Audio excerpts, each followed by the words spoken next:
Ini tentang masalah keutamaan memperbaiki hubungan dua orang yang bertikai. Keutamaan memperbaiki hubungan dua orang yang bertikai. Saya akan bacakan dulu seperti biasa hadisnya dan keterangan yang disampaikan oleh penulis, baru kita tambahkan dengan penjelasan atau syarah yang lebih jauh dan lebih lebar insyaAllah.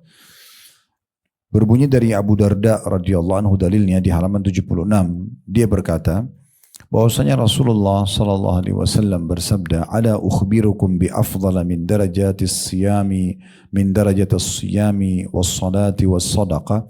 Qalu bala. Qala salahu dhatil bayyin fa inna fasada dhatil bayyin hiyal haliqah. Maukah kalian aku tunjukkan sesuatu yang lebih utama pahalanya daripada pahala puasa, pahala solat, dan pahala sedekah? Para sahabat menjawab, tentu. Lalu Rasulullah SAW bersabda, kesolehan ketika atau keadaan interaksi di antara kalian, sedangkan kerusakan, keadaan interaksi di antara kalian adalah pemotong tali agama. Jadi mungkin terjemahan yang paling tepat adalah solahu dzati bayyin, itu adalah memperbaiki hubungan, memperbaiki hubungan. Dan juga dikatakan sementara kerusakan hubungan itu, pertikaian, permusuhan adalah pemotong tali agama. Ini letter-letternya hadis. Sekarang kita dengarkan bagaimana penulis menambahkan, mengatakan At-Tirmidzi berkata hadits ini sahih dan diriwayatkan juga dari Rasulullah SAW bersabda, atau dalam riwayat lain, hiyal haliqa la aqulu tahliku sya'r walakin tahliku din. Benar-benar perusakan hubungan itu adalah pemotong, dan aku tidak mengatakan memotong rambut tetapi memotong agama. Yang dimaksud dengan pahala puasa dan sholat dalam hadis ini adalah pahala dari puasa sunnah dan sholat sunnah, bukan fardu. Kemudian beliau menjelaskan al-haliqa, perbuatan yang menyebabkan memutus atau merusak dan tercabutnya agama, sebagaimana pisau cukur mencerabut rambut. Dalam riwayat lain memotong rahim dan saling menzalimi. Dalam hadis ini ada perintah dan anjuran untuk berbuat baik dan menjauhi segala yang merusak hubungan di antara manusia. Karena berbuat baik adalah satu sebab dalam upaya mempererat tali Allah dan menghindarkan perpecahan di antara kaum muslimin. Dan rusaknya hubungan bertetangga menyebabkan rusaknya agama.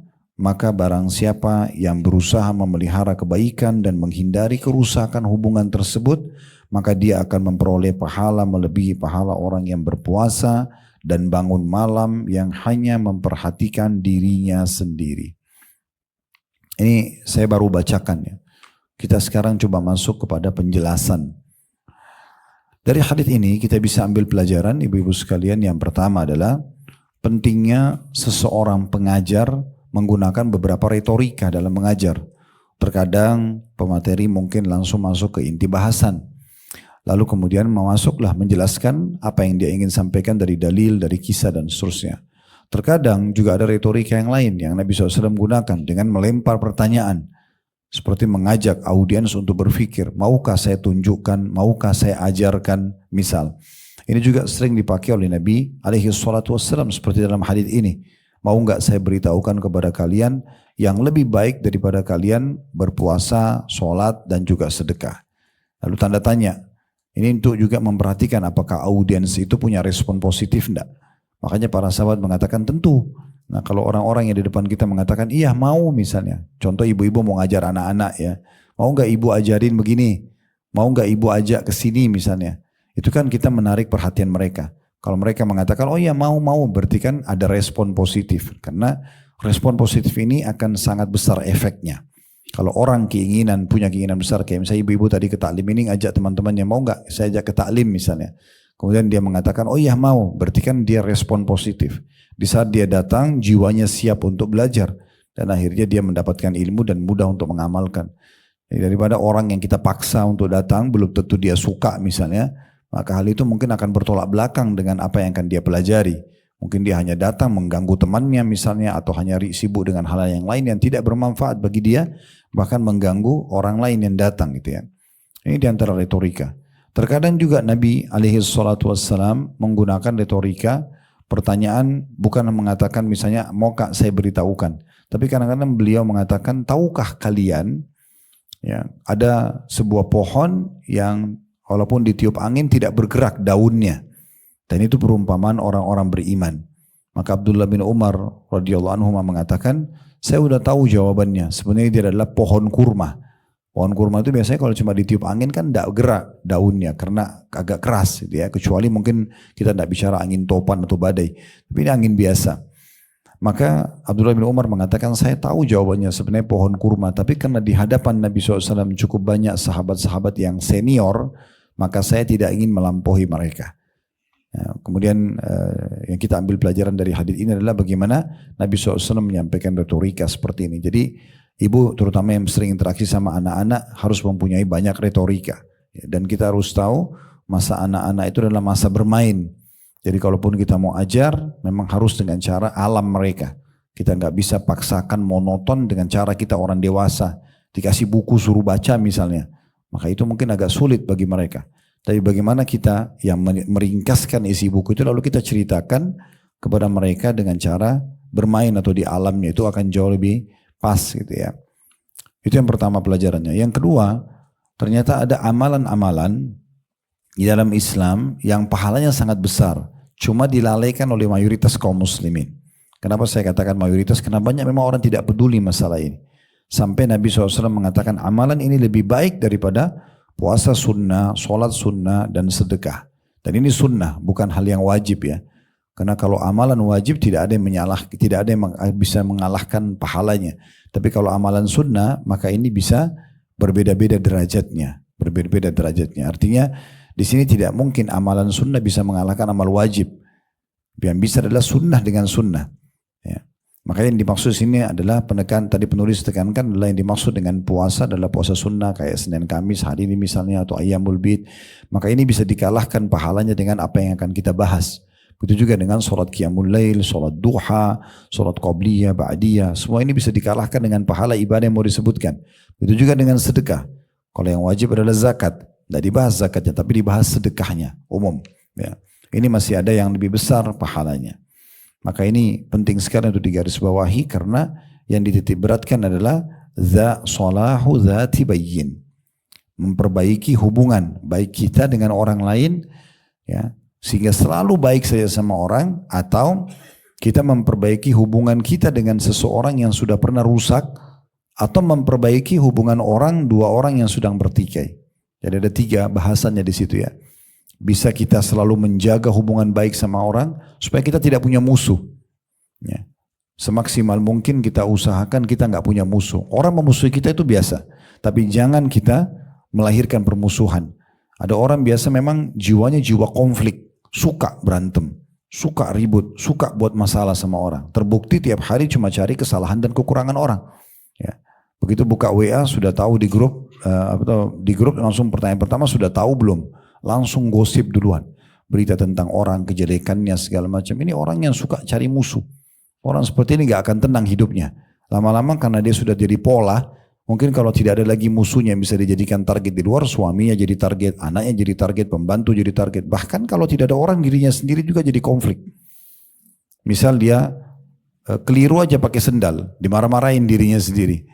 Ya, atau misalnya mungkin ada angin yang meniup pintu kemudian tertutup pintu dengan keras bukan disengaja, mungkin dia bisa marah ya, dengan pintu tersebut yang benda mati misal, karena orang sudah jadikan sebagai pola. Oleh karena itu jiwa seorang mukmin bukan jiwa yang konflik, tapi jiwa yang penuh dengan kasih sayang, jiwa yang penuh dengan perhatian, jiwa yang penuh dengan menaungi ya, kemudian mengalah dan segala macam. Ini adalah bagian daripada sifat dan akhlak Islam.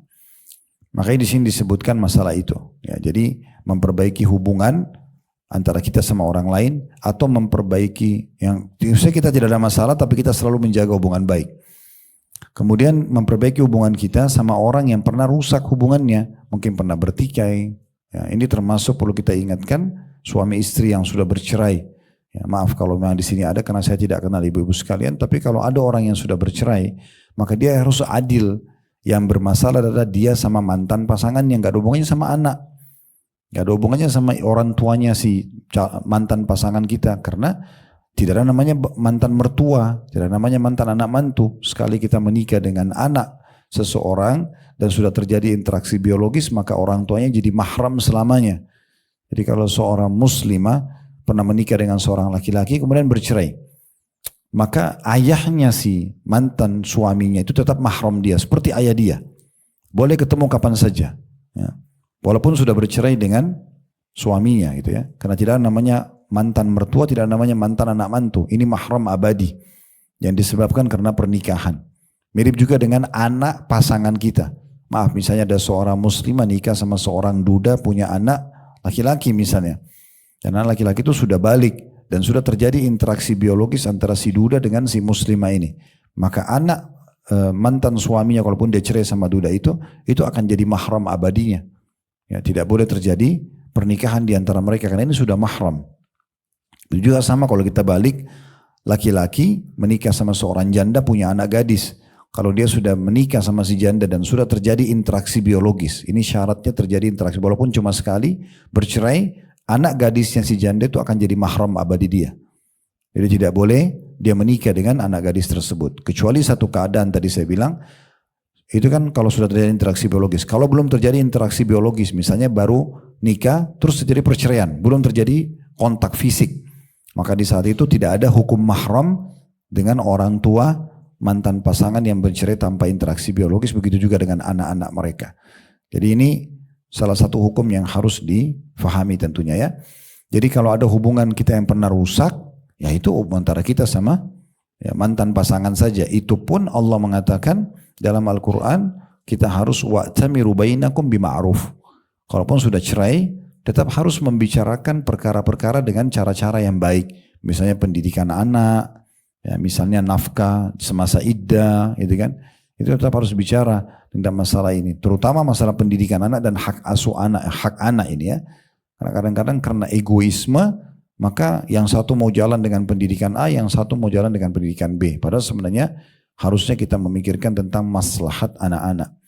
Islam datang mengajarkan kita ibu-ibu sekalian untuk bijaksana memilah setiap masalah masing-masing berdiri sendiri. Ya. Jadi kalau kita pernah bertikai dengan pasangan kita di satu poin tentang masalah makanan misalnya, ya udah itu masalahnya, tidak usah dirembet kemana-mana, tidak usah membahas tentang hal-hal yang lain karena masalahnya adalah masalah itu. Dan kalau sudah selesai berarti sudah clear, ditutup, buka lembaran baru. Nah seperti itu baru bisa langgeng hubungan tersebut. Begitu juga dengan persahabatan, begitu juga dengan pertetanggaan, begitu juga dengan atasan, dengan bawahan, partner bisnis sama. Karena manusia bisa berbuat salah, tapi selama ingin diperbaikin, maka itu bagian daripada agama.